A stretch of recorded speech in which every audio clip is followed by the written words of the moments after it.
All right, this weekend it is UFC 313 going down in Las Vegas. Main event, Alex Pereira taking on Magomed Ankalaev. Can he remove all doubts? Can Pereira silence the haters? Can he beat the person that is probably the toughest stylistic matchup for him? The person that a lot of people believe that Pereira has been avoiding. He hasn't been avoiding him. He's been knocking people out. He's been defending the belt in record time, taking over the sport and doing it in absolute style.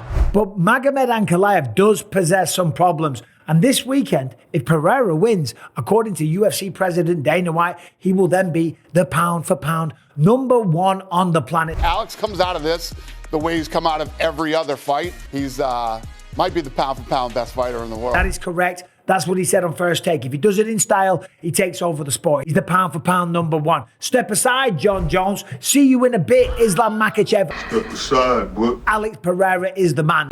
Now we know the Dagestanis are not going to like that one. The Russians are going to be losing their minds over that sentence. But Dana White is just promoting his fighter. That's all that is. But we're going to talk about that in a little bit. First of all, I'm going to take you through all the predictions of the main card. Now, opening up the main card, King Green returning again, taking on Mauricio One-Shot Ruffy. One-Shot Ruffy, a record of 11-1. 10 knockouts, representing the Fighting Nerds. The Fighting Nerds is one of the hottest teams in all of mixed martial arts right now. Kyle Borhaio, the team leader, they've got a lot of fighters on the roster. They approach it from a very analytical point of view. Jean Silva, the Lord, he's got a fight against Bryce Mitchell after just knocking out yet another opponent. I'm telling you, the Fighting Nerds, they're very good. They know what they're doing. They have a very analytical mind. But more importantly, Mauricio Ruffy, this guy is fun to watch.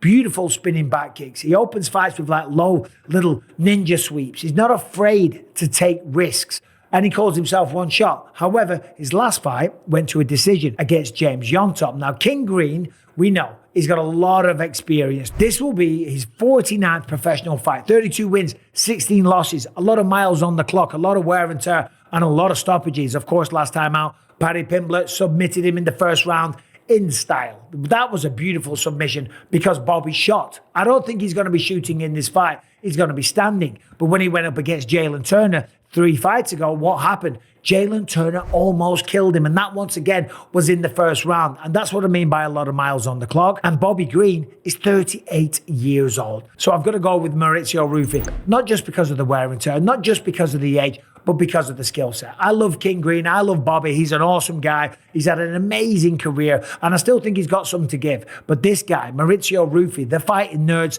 they are taking over. So moving on to the women's strawweight division. Amanda Lemos taking on Yasmin Lucindo. Amanda Lemos, 14-4. We know the deal. At one point, she was on a 5-fight win streak. She's got heavy hands. She's got a decent, well-rounded game. She was on a 5-fight win streak, goes up against a former champ, Jessica Andrade, gets finished in the first round. Rebounds, comes back, gets another title fight against Zhang Weili, gets beaten to shit over 5 rounds. And then on the flip side, you got Yasmin Lucindo, 17-5, still very, very young, on a 4-fight win streak. She's a little pocket rocket. She swings wildly and aggressively. She lost a UFC debut in an incredible fight against Yasmin Jauregui. That was in San Diego. The crowd was losing their mind. One of the best women's fights you'll ever see. And I'm telling you, she's going to be too much for Amanda Lemos. Yasmin Lucindo, keep an eye on that one. All right, this weekend is UFC 313. Alex Pereira defends against Magomed Ankalaev at the top of an absolutely stacked card. Now, this video is sponsored by my partners at DraftKings Sportsbook, the official sports betting partner of the UFC. It is super easy for first-timers to get started. Try betting on something simple like just picking a fighter to win. And speaking of stacked, if you're new to DraftKings, listen up. New customers bet just $5 and get $150 in bonus bets instantly. Stay in on the action and use your $150 in bonus bets on DraftKings same game parlays for a shot at an even bigger payout. Combine multiple bets together from the same fights. Love the thrill of live betting? DraftKings has got you covered. Bet live on in-progress fights right as they happen, making watching the fights even more exciting. So as I say, new customers, download the DraftKings Sportsbook app right now. Use the code Bisping, bet $5 on any wager and get $150 in bonus bets instantly. And if sports betting is not yet available in your state, then don't worry. DraftKings is the one-stop shop for all things daily fantasy, where you can join in on all the fun and have a shot at winning cash prizes. So as I say, download the DraftKings Sportsbook app right now, bet $5 on anything and receive $150 in bonus bets instantly, only at DraftKings.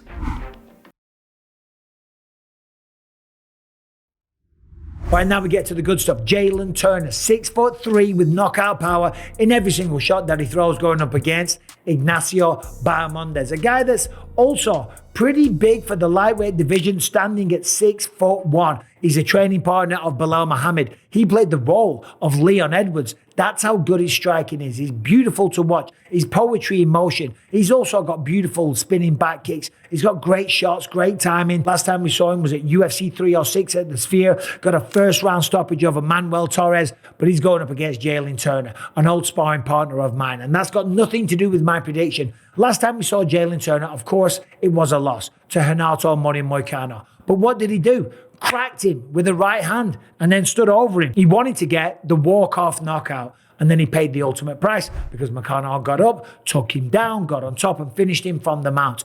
I don't think Bahamondes is going to be shooting in this fight. This one will play out on the feet. And on the feet, there isn't many people as dangerous as Jalen Turner in the lightweight division. Not only is he 6'3", the quickness, the speed, the reactions, the instincts that he has. This man has had a tough life, raised on the mean streets of San Bernardino. He was a sparring partner of mine when I fought Anderson Silva, when I knocked out Luke Rockhold. I know Jalen Turner very well. Yes, he's only won 3 out of his last 4. He lost to Mateusz Gamrot. Against Mateusz Gamrot, he did very well. It was a close fight, and he stopped a lot of takedowns. Then he lost to Dan Hooker. Now, Dan Hooker, that was one of the most inspiring performances you'll ever see. Dan Hooker broke his arm in that fight and still beat Jalen Turner. Comes back, as I said earlier, almost kills Bobby Green in Austin, Texas, and then loses to Renato Moicano. So Jalen Turner is going to be under a lot of pressure here, but it's been a while since we've seen him. It's been almost a year, and I know Jalen. I know how hard he will have been working. I know how seriously he takes this sport, and he's going to get yet another signature knockout against Ignacio Bahamondes, and you can take that to the bank. And then, of course, that brings us to the co-main event. Justin Gaethje will not be fighting Dan Hooker. He will be taking on Rafael Fiziev. This is a rematch from 286. Of course, Justin Gaethje won the first one. Fiziev's taking it on short notice. He's stepping up. Justin Gaethje beat him the first time. Why would he take this on short notice? Well, I think Fiziev, number one, is frustrated. He hasn't fought in quite some time. He's got some of the best striking in the lightweight division as well. He's beautiful to watch on the feet, but he did lose the first time. He started off really well. Justin Gaethje made some adjustments, had excellent use of the uppercut in rounds 2 and 3, but more importantly, the psychology. This is why I think Fiziev's taking this fight. He saw Gaethje get knocked out against Max Holloway. Thinks that maybe now he is damaged goods. Justin Gaethje is 36. Again, we talk about that curse of being 35 years and older. Dana, who? Taxation office. My credit card details are 9036. It's a scam. Hang up. Well, that's the thing? Well, he is older, and he is getting to the end of his career as well. Justin Gaethje is beautiful to watch. I spoke to him last week. He talked about the potential of going for a takedown. It's a fight where I can utilize my wrestling. You know, his submissions aren't as advanced as Hooker. So if I want to try to get to his hips, then I think I'll be a little bit more free to do so. He said, in this fight against Fiziev, I don't have to worry about getting choked out if I shoot in. Fiziev doesn't have long, bony, skinny arms for guillotines and Darce chokes and things like that. But what Fiziev does have is very fast, powerful hands. And of course, he's going to be dangerous in the first round. Fiziev's going to come out in the first round like a bat out of hell because he can't go 3 rounds at the same pace as Justin Gaethje. That's just a fact. I hate to bring it up. When I knocked out Luke Rockhold at UFC 199, that's why I got the knockout in the first round, because I was swinging for the fences, okay? Because of course I'm going to get tired in a 5-round fight. I took the fight on 10 days notice, much like Fiziev. So he's going to go out. He knows he hasn't got the gas tank. He knows that Max Holloway knocked him out last time out. He knows that that's his only chance to victory. So keep an eye on Fiziev swinging for the absolute fences. And I think Justin Gaethje isn't going to shoot a takedown. He might have said that, but I don't think that's what he's going to do. I think he's going to go forward. He's going to fight fire with fire. I think this is going to be a sensational matchup, and it's going to be a very, very dangerous one for both people. But I've got Justin Gaethje. I think Justin Gaethje, once again, gets the job done. I think he's got the cardio and the recovering ability to be able to take the best shots, even if he does get rocked. I think he's got the wrestling to take him down if he does get rocked. I think he's going to have learned a lot from that Max Holloway loss. And I also believe that because of that Max Holloway loss, he's going to come out more aggressive. He's going to look to prove a point. But of course, this is Justin Gaethje. And Justin Gaethje is a wild man. I spent some time on a movie set with him last year. Look at this guy. Oh, Justin Gaethje. The night. Let me tell you, Justin Gaethje is a wild man. That's why he's such a fun fighter. That's why he's a favorite, and that's why I think he gets the win. I don't think it'll be a stoppage. I think this one goes to a decision again. I think both of them can take the best shots. Justin Gaethje gets the job done in the co-main event. And then, of course, that brings us to the main event. Alex Pereira, what this man has achieved is unbelievable. But Magomed Ankalaev really is the toughest test of his light heavyweight career. In all of his mixed martial arts run, this is the one. And if he beats Magomed Ankalaev, he has taken over the sport, and he just might be the pound-for-pound number one. He might steal a title fight from Tom Aspinall and end up fighting John Jones. If he gets the job done here, he's cleaned out the light heavyweight division, and there is nothing but blockbuster mega fights next. However, will he do that? Now, Jamal Hill seems to think so. Obviously, Jamal knows these guys well. He's been in there with Alex Pereira. He feels that Magomed Ankalaev has more to offer, more ways to win, and has better countering ability. Pereira doesn't really string together too many combinations. That's probably because of the threat of the takedown, but also because he doesn't need to. Of course, against Khalil Roundtree, we saw him absolutely go to work, rip into the body, throwing knees. One of the best performances of Pereira's career. Even though he probably lost the first 2 rounds, the fact that he stayed so cool, calm, and collected, he was composed the entire time. He was never worried or rattled or start to get erratic. He was calm. The presence that he has in the octagon is phenomenal. And I think Magomed Ankalaev can match him. He has a similar kind of aura. He has a quiet confidence about him. And this one is kind of personal between the two of them because they both understand and recognize the threat that each other possesses. So, in this fight, Magomed Ankalaev is outmatched on the feet, okay? That doesn't mean that he can't win on the feet. That doesn't mean he can't catch him with the right hand and knock him out. But that isn't his best chance to victory. He put a video out there showing him hitting the bag and all the rest of it. And of course, he has got takedowns. He comes from Dagestan. He needs to wrestle in this fight. He needs to wrestle and try and exploit the weakness of Alex Pereira. You do not go up against Pereira, a 2-weight division champion from Glory Kickboxing, with some of the heaviest hands that we've ever seen in all of mixed martial arts. The man has the touch of death. If Magomed Ankalaev goes out there, it will be very unadvisable. If he stands and trades with Alex Pereira, he's probably going to get knocked out.